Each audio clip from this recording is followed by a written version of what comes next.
with them. They may think it's a dog, and then they realize, no, that's not a dog. And somehow in their mind, it transforms into a wolf. This happens a lot.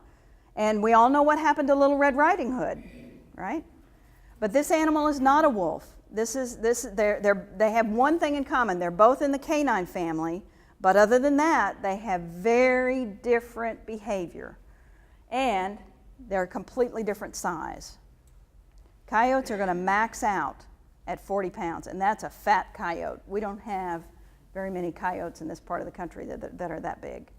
Coyotes in this part of the country are much more likely to be around 25, 30 pounds. And that's why people will say it looked really skinny.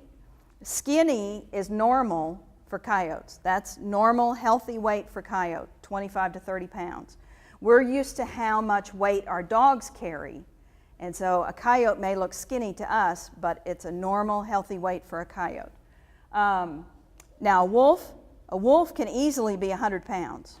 So we're talking about an animal that's half the size of a wolf. Also, this animal has 11 different vocalizations. The Latin name for coyote actually translates to singing dog. And so this is another thing that happens, especially this time of year, is people will hear what they think is an entire pack of coyotes. And they'll also interpret it that they're hearing coyotes killing an animal, because they'll hear all this shrieking and screeching sounds. That's just coyotes talking. Yes? How many vocalizations does the domestic canine have? You know, that's a good question. I don't know, but it's not nearly as diverse as the coyotes are. Yes? Do they do that more when they're mating? When they're reestablishing pair bonds. And that is exactly what's going on this time of year. Coyotes mate for life. There is no divorce in coyote marriage. None. They mate for life. It's permanent. But they take a break from each other every year. So during the spring and summer, they work together as a pair to raise the pups. At the end of the summer, when the pups are grown and fend off for themselves, the mated pair take a break from each other, which humans might take, you know, as an example. Maybe more of our marriages would last if we took a break from each other every fall and winter. But so in February and March, they're reestablishing their pair bonds. They're saying, hey, remember me? We raised pups last year. Let's try it again. And so they're vocalizing a lot. And so what sometimes people think is an entire pack of coyotes is maybe just one or two coyotes making 11 different sounds. And a lot of that shrieking, shrill sound that we interpret as, oh my gosh, they're killing some poor animal. That's just normal sounds for coyotes to be making when they're communicating with each other. All right, the other difference between coyotes and wolves hunt in a pack. Wolves are pure carnivores. They're going after large prey that takes multiple animals to be able to bring it down. Coyotes usually hunt solo. Now, when they're raising pups, they may hunt in small groups, but they're going after food that is not big enough to share. And I've got a couple of very good examples. Rabbits, squirrels, rats. Okay? That is the largest percentage of the diet for coyotes. Very small prey that does not fight back. That's not big enough to share. They don't hunt in groups when they're not going after something that's only a mouthful. Okay, now we are extremely fortunate that 10 years ago, there was funding for a study in Chicago of urban coyotes in metropolitan Chicago. And that study has been going on for now 11 years. And so 10 years ago, they started capturing coyotes, putting radio collars on them, and tracking their movements. And they have learned everything we know about urban coyotes. How large their territory is, what their food sources are, how long they live, how many offspring they have. They've drawn blood from the offspring. They've done DNA testing to substantiate whether or not this is a lifelong pair bond. But they've also shown exactly what the coyotes are eating. Now, if you talk to somebody in the general public and ask them what an urban coyote eats, they'll probably tell you, well, they're probably eating cats and garbage, right? And small dogs. Small dogs, cats, and garbage. That's what they'll tell you is what the coyotes are eating. Well, once again, we have the difference between intuition and science. Yes, coyotes do occasionally take cats, and they do occasionally take small dogs, but that's not the bulk of their diet. The other thing that I want you to see right here is fruit. These animals are omnivores, and they have a very strong sweet tooth. So if somebody has a fruit tree in their yard, coyotes will come a long way to eat fruit. And during the summer, they're eating a tremendous amount of insects. Grasshoppers, crickets, June bugs, cicadas. That's why these animals are thriving in urban areas, because they can eat such a wide variety of food.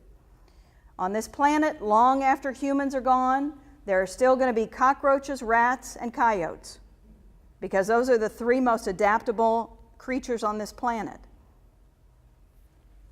And as the conclusion shows, coyotes in urban areas live longer, healthier lives because there are more rats in the city than out in the country. They find more food in the city. Okay? All right. Now, as far as dangers to cats, when people notice cats going missing, this is a peer-reviewed study. This is not just somebody's theory. This is based on science. That when cats are going missing, the number one reason that they're going missing is because they've been hit by cars. Now, I've got 4 more dangers on the next slide. Does anybody want to guess where predation by wildlife comes? What did you say? At the bottom. Number 7. And what's really scary is number 6. If a cat hasn't been hit by a car, hasn't been, and you see number 3, stray dogs are more likely to injure a cat than a coyote is. So if the cat wasn't hit by a car, if it wasn't killed by a dog, it's more likely that it was cruelty inflicted by humans than predation by a coyote. Okay? Unfortunately, this is the world that we live in. That's the reality. I am a cat lover. I have 2 cats. My cats never go outside because I don't want any of these things to happen to my cat. That is the best way to keep a cat safe, is to keep it indoors. All right, so now let's talk about, are they a threat to people? And these are the facts. In Southern California, there's an entire population of people who want to bond with nature. And the way they want to bond with nature is by feeding those animals. Okay? Because the supreme accomplishment is, I got it to eat out of my hand. We're now brothers. We're now friends. Well, the result of that is people in Southern California get bit. Because any coyote that gets accustomed to being hand-fed by humans is going to no longer see people as a threat. They're going to see people as a source of food. Now, back in the 70s, when there was a horrible problem in Yellowstone with people feeding bears and then getting injured by bears, they came out with a very simple campaign. And that campaign was, a fed bear is a dead bear. A fed coyote is a dead coyote. Anybody who's deliberately or accidentally feeding coyotes is contributing to the problem. That is a very serious problem for any coyote to be eating food that's being put out by a human. That leads to a whole domino effect of problems. The situation that happened in Glendale, which is horrible, that was a 3-year-old child that died as a result of bites from coyotes. And the way that happened was, one of these nightmare situations where you had people who were feeding coyotes on their back porch every night, putting out food scraps and dog food, because they loved seeing the coyotes and they felt sorry for them, right? They went on vacation. They were gone for 2 weeks. The next door neighbors, whose child this was left to play in an unfenced backyard. This is up in the hills above Glendale. Was left to play in an unfenced yard, unsupervised at dusk. That's the kind of nightmare situation that leads to a child being killed by a coyote. And I hope that because of the publicity that surrounded this, that something like that never happens again. But just to put it in perspective are the stats about dogs. We did a neighborhood presentation in Fort Worth last year with a neighborhood that was also had a lot of concerns about coyotes. And Keen Menifee, the director of animal services for Fort Worth, stood in front of the audience and said, folks, we invested 1,100 dog bites in the city of Fort Worth last year. 0 coyote bites. Coyotes are not the dangerous animal that's amongst us. Our own domestic dogs are the dangerous animal. Okay? All right. Now this is where I want you to really see this litter size.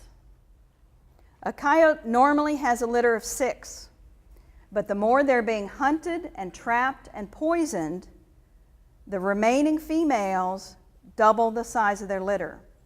And that's why, in spite of this fact, our tax dollars are paying to have 90,000 coyotes a year killed. And this is just by government employees.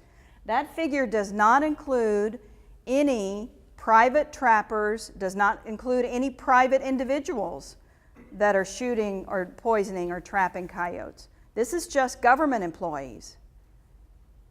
And that's been going on for 150 years. And it worked with wolves. Those techniques, the hunting, the poisoning, the trapping, eliminated wolves from this country. But it had the opposite effect on coyotes. And it's continuing to have the opposite effect. We now have coyotes in parts of this country where they did not exist 150 years ago. There now have been 3 coyotes captured in Central Park in New York City.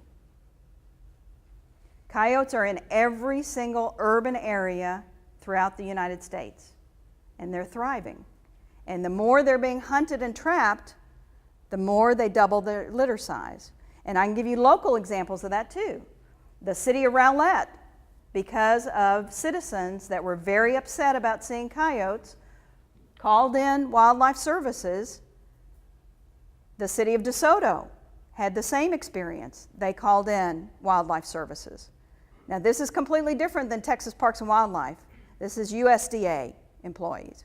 They came in, they did an aggressive removal of coyotes in both DeSoto and Rowlett. Guess where I got a call last week from a person who was upset about seeing coyotes? In Rowlett. Less than a year later, all it's done is put up a flashing vacancy sign. Okay? Trapping and removing coyotes actually makes the problem worse. Yes? Is it because we got rid of the wolf population that may have? That's definitely one of the factors, because wolves were the top dog. And so when we removed wolves, coyotes definitely spread into areas like Yellowstone. Now that the wolf has been reintroduced in Yellowstone, the coyote population has dropped. So if we want to reintroduce wolves, we can drop the coyote population. I don't think anybody is in favor of that. But yes, that's part of the factors. But it's also because coyotes are so much more adaptable to urban environments